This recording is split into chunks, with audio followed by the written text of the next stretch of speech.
Salut, jeudi 21 novembre 2024. Boualem Sansal. Bon, là, c'est le monde à l'envers, hein, parce que du coup, l'Algérie est devenue antisémite, et puis CNews est devenu pro-sémite. Ah, je comprends plus rien, je suis fatigué, je comprends plus.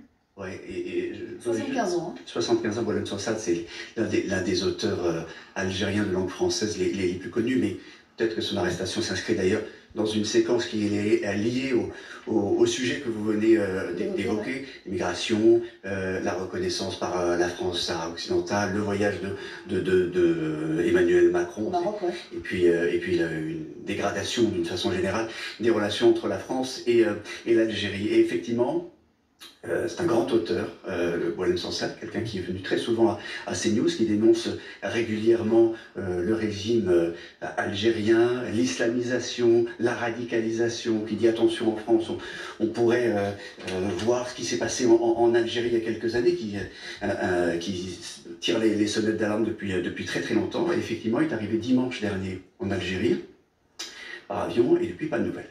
C'est très inquiétant, ses différents portables ne sonnent plus, pas de WhatsApp, il ne répond pas aux mails, il vit en France depuis un petit moment, déjà il a eu la nationalité française il y a 6 mois, mais il fait des allers-retours en Algérie, son épouse est en France en ce moment, Visiblement, il ne se sentait pas plus menacé que ça.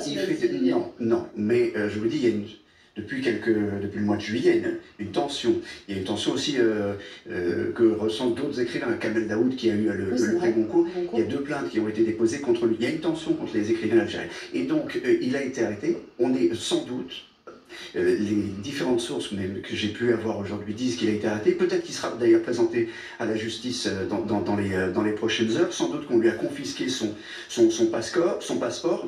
Il pourrait être poursuivi pour atteinte à la sûreté de l'État, c'est ce qui se fait souvent. Voilà, donc ça inquiète tous ses proches, ça inquiète beaucoup de journaux en France aussi, parce qu'il est correspondant, il écrit beaucoup dans la presse.